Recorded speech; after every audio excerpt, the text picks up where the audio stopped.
Hello everyone, welcome back to my channel. So today we are going to see the protein targeting into the nucleus, how the protein is synthesized in the cytosol and how this is transported into the nucleus, and how the protein is synthesized in the nucleus are transported into the cytosol. So we are mainly going to focus about the protein targeting in nucleus. So this is one of the most important topic for the CSI and NET in the unit 2 cell biology. So first we will understand why there is a need of protein targeting. So we know in the eukaryotic cell there are number of compartments, and for each compartment has a characteristic set of protein which is required for a particular function. So in this picture we can see this is a eukaryotic cell, and in this cell we have a number of compartments like mitochondria. We have number of compartments like mitochondria, lysosome, Golgi body, ER, and many more compartments. So we know for lysosome to function we need a specific type of protein, and similarly for mitochondria we also need a specific type of protein. So for every organelle there is a requirement of specific type of protein, but we know that the synthesis of the protein take place either in the cytosol or in the rough endoplasmic reticulum. So the protein are mainly synthesized in the cytosol or in the rough ER. So how these proteins are transported into the different compartment to their target compartment. So first we will see about how the protein are synthesized and targeted into the nucleus. Then in the next video or upcoming video we will see about the other compartments. So protein sorting. So protein sorting means synthesis of a particular protein, mainly the protein जो cytosol में या rough ER में synthesize होगी, then it will be transported to its target compartment. So बहुत सारी protein synthesize होती हैं, then they are targeted to their target compartment. So that's why we say कि कौन सी protein कहाँ जानी है, इसलिए इसको बोलते जाते हैं protein sorting. Means sort out करना कि किस protein को ER में जाना है, किस protein को Golgi में जाना है.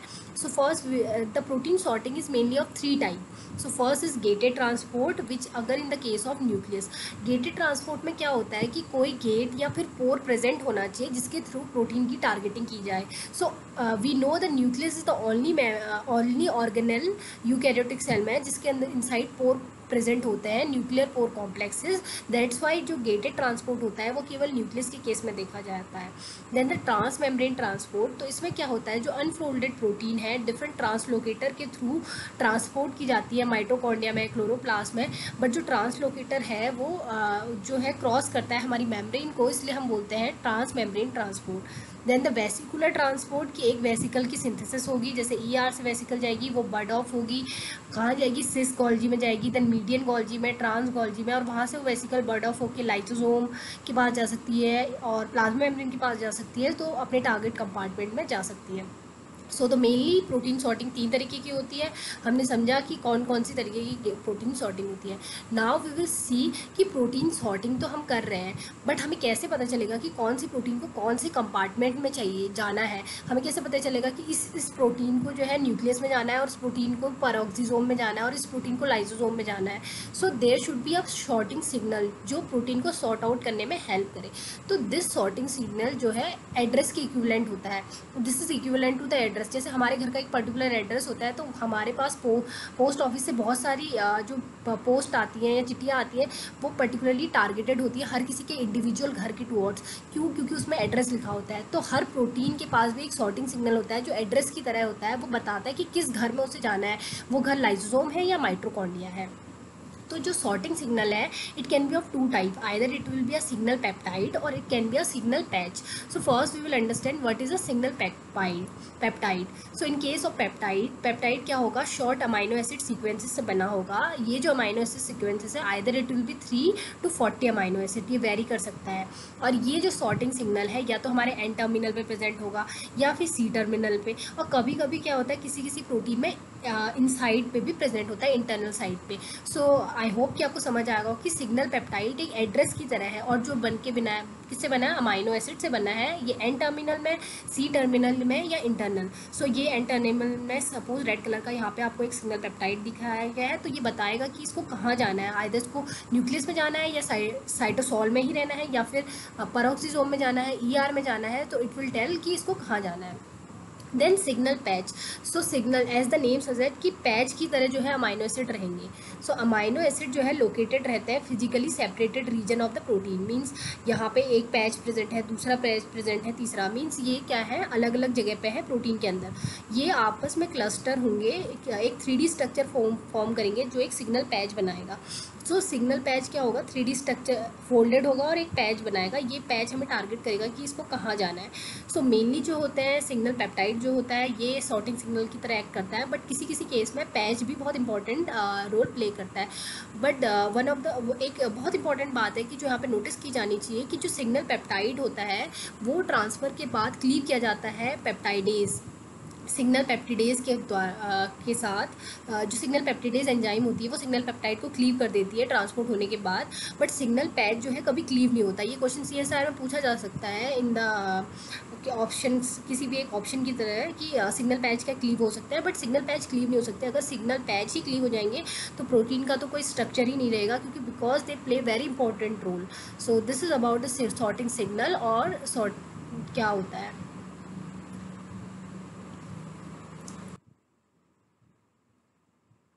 So now we will see the transport of a molecule between the nucleus and the cytosol. So first we will try to understand the structure of nucleus, then only we can understand कि nucleus में जो transport होता है कैसे होता है।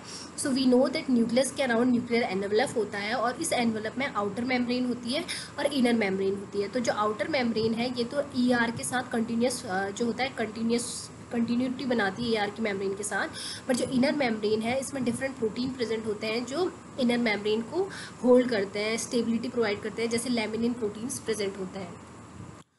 But inner membrane और outer membrane जो न्यूक्लियर एनवलप है उसमें कुछ ऐसी जगह होती है, ये कंटिन्यूस नहीं होती, कुछ परफोरेटेड जगह होती है जहाँ पे होल्स होते हैं।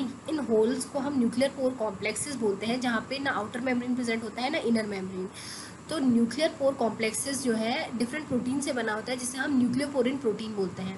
जो न्यूक्लियोपोरिन प्रोटीन है वो 3 तरह की हो सकती है, either trans membrane ring protein, scaffold protein और चैनल न्यूक्लियोपोरिन। तो आप इस स्ट्रक्चर में दे सकते हैं कि ये जो है ट्रांस मेम्ब्रेन न्यूक्लियोप्रोटीन है, ये स्कैफोल्ड प्रोटीन है, और ये जो डिसऑर्डर्ड जो डोमेन है ये जो है हमारा चैनल प्रोटीन है। जो ट्रांस मेम्ब्रेन प्रोटीन है वो स्पैन करेगा न्यूक्लियस को, ठीक है। स्कैफोल्ड न्यूक्लियोपोरिन जो है रिंग लाइक स्ट्रक्चर बनाएगा, ये रिंग लाइक जो स्ट्रक्चर बना रहा है ये पूरा स्कैफोल्ड प्रोटीन है। उसके बाद जो चैनल न्यूक्लियर प्रोटीन है ये सेंटर में होता है और इसमें क्या होते हैं, कुछ डिसऑर्डर डोमेन होते हैं। तो ये जो डिसऑर्डर डोमेन होते हैं ये मैश लाइक स्ट्रक्चर फॉर्म करते हैं और यहाँ पे बहुत सारे फिनाइल एलिनिल और ग्लाइसिन के रिपीट्स होते हैं जिसे बोलते हैं FG रिपीट्स। तो ये जो डिसऑर्डर डोमेन है इनमें बहुत सारे FG रिपीट्स होंगे और ये हमारा जो है हमारा ये है चैनल प्रोटीन पूरा, और ये रेड कलर का जो है हमारा स्कैफोल्ड न्यूक्लियोपोरिन है और ये ग्रीन कलर का हमारा ट्रांस मेम्ब्रेन न्यूक्लियोपोरिन है। तो ये मिलके जो है हमारा पोर कॉम्प्लेक्स बनाएगा। इस पोर के थ्रू जो यहाँ पे बीच में स्पेस होगा इसके थ्रू जो प्रोटीन आना है, न्यूक्लियस के अंदर आना है और जाना है वो डिसाइड होगा। नाउ वी विल सी कि न्यूक्लियस के अंदर कैसे ट्रांसफर होता है। तो ये हमारा जो है न्यूक्लियर पोर कॉम्प्लेक्स है, ये मेम्ब्रेन है, आउटर मेम्ब्रेन इनर मेम्ब्रेन के बीच में। तो आपको सबसे पहले देखना है कि जो रैन GDPase है वो 2 फॉर्म में एग्जिस्ट करता है, रैन GDP और रैन GTP। तो ये बहुत इंपॉर्टेंट रोल प्ले करता है इन न्यूक्लियस ट्रांसपोर्ट। तो रैन GDP का जो प्रीडोमिनेंट फॉर्म है रैन GDP और गैप ग्वानिन एसोसिएटेड प्रोटीन जो है इसको जो रैन गैप जो होता है GTP को GDP में कन्वर्ट करता है, वो जो है साइटोसोल में प्रिवेलेंट होता है, और रैन GTP और गैप ग्वानिन एक्सचेंज फैक्टर जो GDP को GTP में कन्वर्ट करता है वो न्यूक्लियस में होता है। तो ये चीज़ आपको याद रखनी है कि यहाँ पे गैप प्रेजेंट है जो GDP हटा के GTP लगा देगा, और जब GDP बाहर जाएगा GTP तो ये जो है से फॉस्फेट हटा के GDP में कन्वर्ट कर देगा। तो इस तरीके से साइक्लिंग होती है और इसी के थ्रू इम्पोर्ट और एक्सपोर्ट होता है।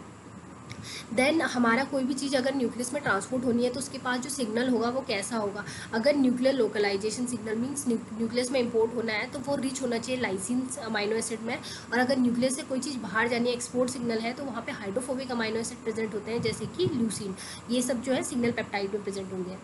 देन वी विल सी कि न्यूक्लियर ट्रांसपोर्ट कैसे होता है। तो फर्स्ट वी विल सी कि न्यूक्लियस से इंपोर्ट कैसे होता है। तो हमारा कोई भी साइटोसोल में प्रोटीन कार्गो प्रेजेंट है, वो इम्पोर्टेंट रिसेप्टर के साथ बाइंड करेगा। ये हमारा कार्गो है, ये इंपॉर्टेंट रिसेप्टर है, ये दोनों बाइंड करेंगे, ठीक है। बाइंड करेंगे तो एसोसिएट करेंगे और डिसोसिएट करेंगे किससे, एफजी रिपीट से। एफजी रिपीट क्या थे, जो न्यूक्लियर पोर कॉम्प्लेक्स था, जो उसका जो चैनल न्यूक्लियोपोरिन था, वहाँ पे डिसऑर्डर डोमेन में एफजी रिपीट प्रेजेंट थे, उनके साथ एफजी रिपीट्स यहाँ पे प्रेजेंट होते हैं। ये जो थ्रेड लाइन स्ट्रक्चर है, इनके साथ एसोसिएट करेंगे, डिसोसिएट करेंगे और इस तरीके से कहाँ आ जाएगा, हमारा अंदर आ जाएगा। अंदर आएगा तो क्या होगा, inside the nucleus Ran GTP जो है इससे बाइंड करेगा, इस कॉम्प्लेक्स से, कार्गो और इम्पोर्टेंट। तो कार्गो कॉम्प्लेक्स से बाइंड करेगा तो क्या होगा कि रैन जीटीपी की बाइंड करते ही जो कार्गो है इम्पोर्टेंट से डिसोशिएट कर जाएगा, कार्गो डिलीवर हो जाएगा अंदर, इम्पोर्टेंट और रैन जीटीपी एक कॉम्प्लेक्स बना देंगे। तो ये कॉम्प्लेक्स क्या कर देता है, न्यूक्लियस से फिर बाहर साइटोसॉल में मूव कर जाता है, और साइटोसॉल में मूव करने के बाद क्या होगा, जो गैप है वो हाइड्रोलाइज कर देगा रैन जीटीपी को जीडीपी में, और फिर क्या होगा, इम्पोर्टेंट फ्री हो जाता है और फिर नेक्स्ट साइकिल के लिए इम्पोर्टेंट रेडी हो जाता है।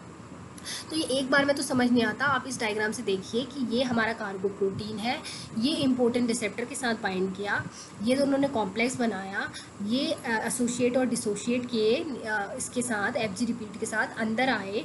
अंदर आने पे यहाँ पे देखो रेड कलर का रैन जीटीपी बाइंड हो गया। जैसे ही रैन जीटीपी बाइंड करता है तो कार्गो यहाँ पे डिलीवर हो जाता है, क्योंकि जैसे इसके पास एक ही साइड होती है, कार्गो बाइंड किया तो ये अंदर आ गया, कार्गो को हटाना है तो रैन जीटीपी बाइंड करेगा, रैन जीटीपी इसको बाहर ले जाएगा, बाहर क्या होगा, जीटीपी को जीडीपी में कन्वर्ट कौन कर देगा, जी गैप कर देगा, ठीक है। तो गैप जो है फिर से इम्पोर्ट जो है रिसेप्टर फ्री हो जाएगा, और ये जो है हमारा फिर से अनदर कार्गो के साथ नेक्स्ट साइकिल बनाएगा। I hope this is clear to you. Next हम देखेंगे कि एक्सपोर्ट कैसे होता है, न्यूक्लियस में कोई प्रोटीन सिंथेसाइज हो रही है तो वो एक्सपोर्ट कैसे होगी।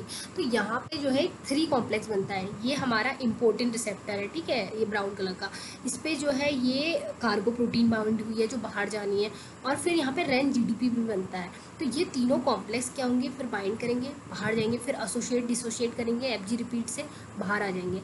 अब कार्गो की डिलीवरी कैसे होगी कि जो रैन जीटीपी है उसको जीडीपी में कन्वर्ट कर दिया जाएगा, किससे, गैप से। तो क्या होगा, इसकी वजह से क्या होगा, कार्गो फिर से बाहर आ जाएगा, कार्गो डिलीवर हो जाएगा, ठीक है। फिर हमारा जो इम्पोर्टेंट एक्सपोर्टेंट रिसेप्टर है वो फ्री हो जाएगा और ये फिर से न्यूक्लियस के अंदर आ जाएगा। तो आपको मेन चीज़ जो याद रखनी है कि रैन जीटीपी और जीडीपी कहाँ पे प्रिवलेंट है, और जैसे आपको एक्सपोर्ट में आपको पता रखना है कि 3 चीज़ों का कॉम्प्लेक्स बन रहा है। जब भी कॉम्प्लेक्स बाहर जा रहा है और ये जीटीपी जीडीपी में कन्वर्ट हो रहा है तभी कार्गो की डिलीवरी हो रही है। तो रैन का जो है बहुत इंपॉर्टेंट रोल है कार्गो की डिलीवरी में। यहाँ पे इसकी हाइड्रोलाइसिस से कार्गो डिलीवर हो रहा है, यहाँ इसकी बाइंडिंग से कार्गो डिलीवर हो रहा है। तो इस तरीके से है, ये मैंने स्टेप वाइज यहाँ पे भी लिख दिया है कि प्रोटीन जो है कार्गो और एक्सपोर्टिंग रिसेप्टर और रैन जीटीपी बाइंड करेंगे, एसोसिएट डिसोशिएट करेंगे एफजी रिपीट के साथ, फिर करेंगे साइटोसॉल में आ जाएंगे, गैप हाइड्रोलाइज कर देगा रैन जीटीपी को जीडीपी में, कार्गो डिसोशिएट हो जाएगा, एक्सपोर्टिन फ्री हो जाएगा, एक्सपोर्टिन फिर से नेक्स्ट साइकिल के लिए एंट्री करेगा फिर से न्यूक्लियस में, ठीक है, ताकि फिर न्यूक्लियस में कोई चीज़ बाइंड करे, प्रोटीन बाइंड करे और नेक्स्ट साइकिल हो। So I hope this is clear to you. If you have any doubt please let me know in the comment section, and if you like this video please subscribe to my channel. Thank you very much.